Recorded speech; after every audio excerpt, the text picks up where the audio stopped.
तो निगम कल्प तरोर्गलितम फलम सुखमुखाद्रम तद्रव संयुतम पिबत भागवतम रसमालयम। महाराज जी, पिबत भागवत को सुनने का बिल्कुल भी आज्ञा नहीं की गई है।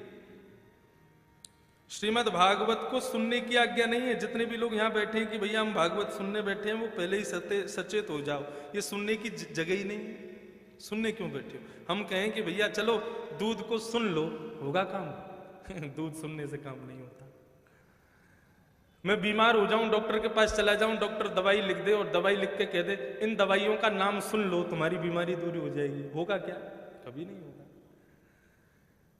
दूध पीने से ही उसका प्रभाव होगा, औषधि पीने से ही उसका प्रभाव होगा। ऐसे ही भागवत सुनने की भावना नहीं है, भागवत को पीने की भावना बताई गई। मैं अपनी कथा में खूब कहता हूं इस बात को, भागवत सुनने का विषय है ही नहीं। अरे विचार करो, सुनने का भाव होता ना तो ठाकुर जी कान तो बनाते, लेकिन ये भार का दोने नहीं बनाते। दो ये भार के दो दोने क्यों बनाए ठाकुर जी ने? चश्मा लटकावे के काजे, ताकि चश्मा लटक जाए इसमें? नहीं, ठाकुर जी ने पात्र दिए हैं हमको दो, और पात्र दिया जाता है तो उस पात्र में कोई ना कोई रसायन वस्तु पी जाती है, कोई ना कोई रस भरी वस्तु का सेवन किया जाता है। आप मुझे चांदी का गिलास दोगे, चांदी का कटोरा दोगे, चांदी का लोटा दोगे, तो आपका भाव यही रहेगा महाराज जी इसमें जल पियो, दूध पियो, आपकी जो इच्छा हो पेय पदार्थ इसमें पिया करो। ऐसे ही ठाकुर जी ने जब हमारा जन्म हुआ तो हमको दो पात्र दे दिए, लो बेटा ये दो दोने तुमको दे रहा हूं, क्या करना? बोले कुछ नहीं, दोनों में छेद करके कुंडल पहन लेना। नहीं, लीक हो जाएगा पूरा जो भी भरोगे। कहना तो हमको भी नहीं चाहिए, हमने भी पहन रखा है, लेकिन जब हमको पता नहीं थी तभी हमको पहना दिया गया। खैर इसका भाव कोई और होगा, लेकिन वास्तव में कुंडल से कान की शोभा नहीं है।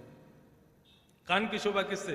बोले वक्ता व्यास मंच पर बैठ करके रसप्लावनी श्रीमद् भागवत की पीयूष वर्षा करे, अपने दोनों कान रूपी पात्रों में भर भर करके उसको पी लो, धारण कर लो। औषधि सुनने से आपका रोग दूर नहीं करेगी, औषधि पीने से ही रोग दूर होगा। उसी प्रकार भागवत सुनने की इच्छा यदि मन में है तो हृदय में जो आपके संसारी रोग हैं, काम क्रोध वासनाएं हैं, वे नष्ट नहीं होंगी। उसके लिए आपको कान रूपी श्रवण रंग से भगवान के नाम को, भगवान के यश को, कीर्ति रूपी इस रस को पीना पड़ेगा। और जब पियोगे तो असर हो। मदिरा का नाम सुनने मात्र से नशा नहीं होता, मदिरा का पान करने से ही उसको नशे का इच्छा होती, नशे का भाव आता है। तो श्रीमद् भागवत सुनने का भाव बताया, पीने का भाव बताया। फिर कहते हैं सुखमुखाद अमृतद्रव संयुतम। भागवत का वक्ता कैसा होना चाहिए? श्रोता के तो लक्षण बता दिए कि श्रोता निर्मत्सर होना चाहिए, ईर्ष्यावान नहीं होना चाहिए। भागवत का वक्ता कैसा होना चाहिए? बोले सुखमुखाद अमृतद्रव संयुतम। हमारी भागवत जी के बगल में विराजमान है श्री सुखदेव जी महाराज। ये सुखदेव जी साक्षात भागवत के वक्ता हैं। इनको इसीलिए रखा जाता है ताकि इनको देख देख करके भाव आवे कि वक्ता को इनके जैसा होना चाहिए। आम के विशाल वृक्ष पर एक चील आकर के बैठ जाए और वहां बैठ करके अपना भोजन ढूंढती है, लेकिन आम को नहीं खाती। आम के विशाल वृक्ष पर कबूतर आकर के मादा कबूतर को खोजता है और बैठा बैठा भूख के मारे व्याकुल हो जाता है, लेकिन आम को नहीं खाता। लेकिन उसी आम के वृक्ष पर जब तोता आकर के बैठता है तो तोता थोड़ा नीचे उतरता है, अपनी फलों की विद्या जो उसको भगवान ने दी है उस हिसाब से उन आमों में सबसे श्रेष्ठ आम को खोजेगा, उसके पास जाएगा, अपनी चोंच मारेगा, खुद भी रस लेगा, और जैसे ही चोंच बाहर निकालेगा 2-4 बूंद उसमें से छलक के नीचे गिरेगी, छोटे छोटे कीड़ों को भी रस प्रदान कर देता है। ये सुख का लक्षण है। वो अकेला रस नहीं लेता, वो सबको रस में, रसीली रस में रहत, कैसे है वो पद? रसीली रस में रहत घड़ी, किनका पद है? अष्ट सखाओं में से है, रसीली रस में रहत गढ़ी। वैसा ही वक्ता होना चाहिए, रसीला होना चाहिए, स्वयं रस में उन्मुक्त होना चाहिए। और खुद ही रसवान नहीं है, दूसरों को क्या रस देगा? रस में उन्मुक्त होना चाहिए। भागवत का रस पहले खुद पी ले, खुद को रस भरा करे, तब दूसरों को रस प्रदान करे। उस भाव से ये कथा बताई गई। यहाँ पर भागवत के वक्ता के लक्षण बताए गए।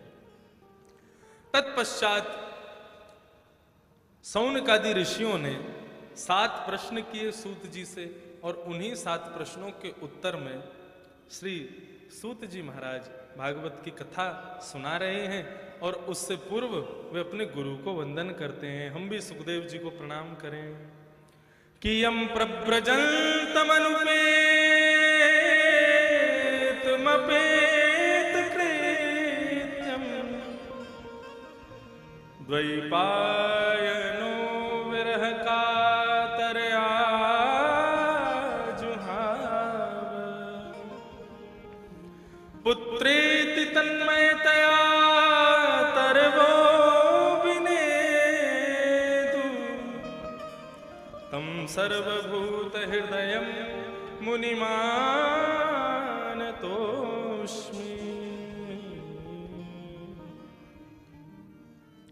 श्री सुखदेव जी महाराज को श्री सूत जी महाराज प्रणाम कर रहे हैं। हम भी गुरुदेव वंदना गा लें? नहीं, उसी में रहेंगे। दृढ़इन चरणन केरो परोसो, दृढ़इन चरणन केरो,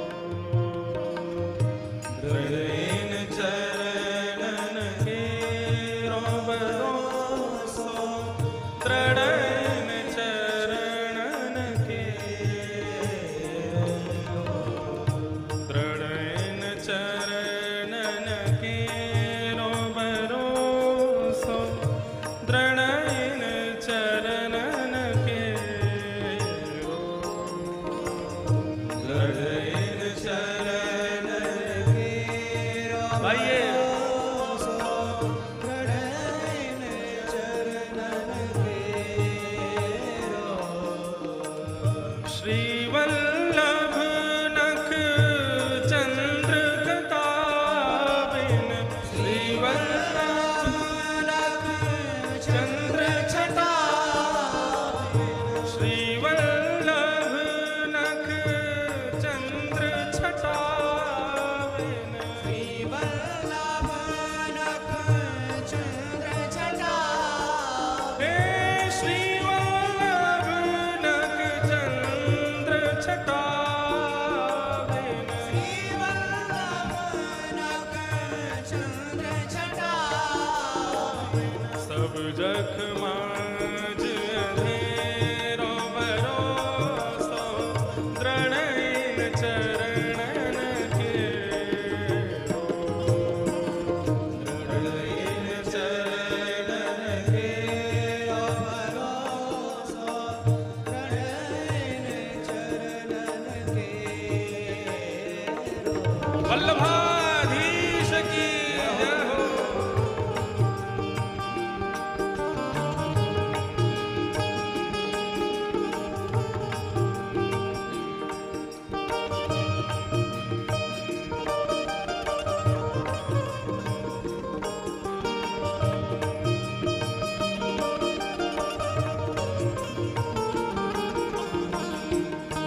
सब जग माझ अंधेरो भरोसो, दृढ़ इन चरणन केरो, दृढ़ इन चरणन केरो भरोसो, दृढ़ इन चरणन केरो, दृढ़ इन चरणन केरो भरोसो, दृढ़ इन चरणन के, दृढ़ इन चरणन के, दृढ़ इन चरणन के।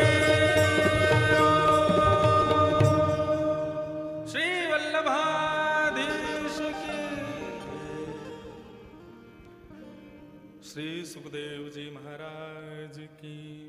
सुखदेव जी को वंदन किया सूत जी ने, और सुखदेव जी को वंदन करके यही भाव गुरु के प्रति होना चाहिए, दृढ़ इन चरणन केरो भरोसो। गुरु परंपरा में दीक्षा का भाव क्या है?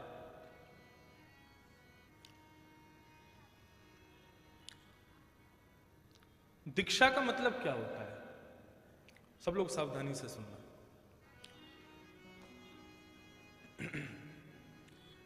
दीक्षा का भाव इतना इसी बात के लिए प्रस्तुतिकरण उसका दीक्षा की प्रणाली इसीलिए है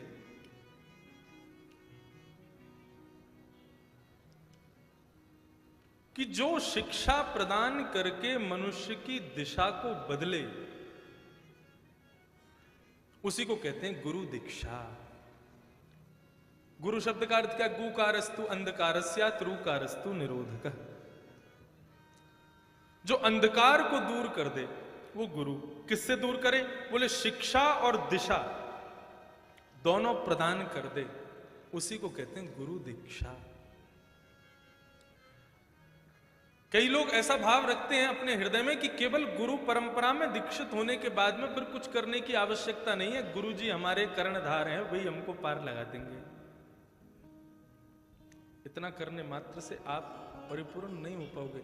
एक बार को, वैसे तो ये भाव नहीं रखना चाहिए, लेकिन हाँ, एक बार को आपके गुरु जिनको आप गुरु मानते हैं वे भी तो एक मनुष्य हैं, वो भी तो जीवात्मा है, वे भी तो अपना कल्याण कर रहे हैं। गुरु भजन करे तो शिष्य का कल्याण होता है, शिष्य को भी भजन करना चाहिए ताकि मेरे गुरु का भी कल्याण हो जाए।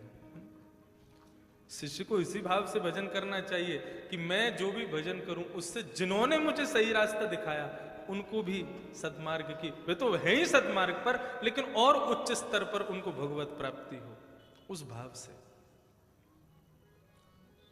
दिशा और शिक्षा को ही दुर्गुरु दीक्षा कहा जाता है। केवल मंत्र देने से, और जैसे हमारे श्री वैष्णव संप्रदाय में दोनों कंधों पर शंख चक्र अंकित किए जाते हैं, वर्षों तक उनके चिन्ह जाते नहीं। केवल इतना करने मात्र से गुरु दीक्षा पूर्ण हो जाती है? नहीं। गुरु के वचन अटल कर मानो, साधु समागम कीजे, मन रे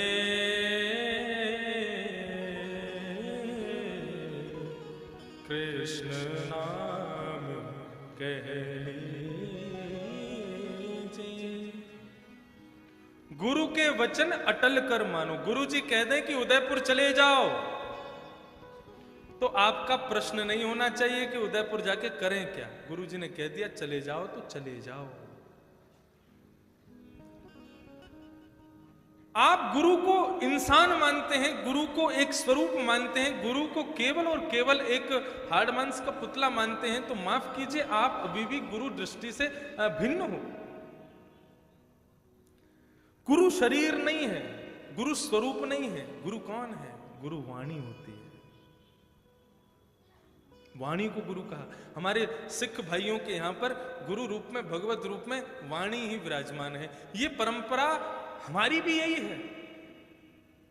गुरु का स्वरूप कैसा, गुरु के वस्त्र कैसे, गुरु के चरण कैसे, गुरु के हाथ कैसे, गुरु के आंख नाक मुंह कैसे, उससे हमको मतलब नहीं होना चाहिए। गुरु कह क्या रहे हैं, उनकी वाणी क्या कह रही है, उससे अभिप्राय होना चाहिए। गुरु की वाणी ही गुरु होती है। है।